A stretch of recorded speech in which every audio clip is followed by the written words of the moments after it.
கல்விதான் ஒருவருக்கு முக்கியம். அந்த அடிப்படையில் நமது முதலமைச்சர் அவர்கள் கல்வித்துறைக்கு அதிக முக்கியத்துவம் கொடுக்கிறார். இந்த ஆண்டு கல்வித்துறைக்கு ஒதுக்கீடு செய்த தொகை 46,767 கோடி ரூபாய்.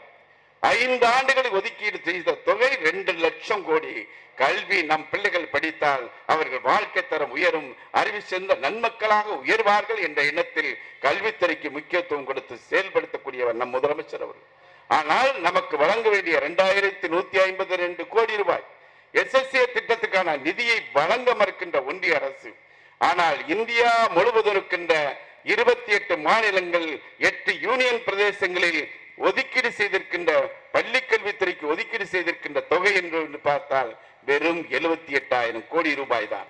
ஆக திராவிட மாடல் மக்களை படிக்க வைக்கிறது, பாசிச பாஜக மக்களுக்கான கல்வியை வழங்குவதில் அநீதி இழைக்கிறது. ஆகவே எல்லா உரிமைகளையும் தமிழ்நாட்டில் மட்டுமல்ல தேச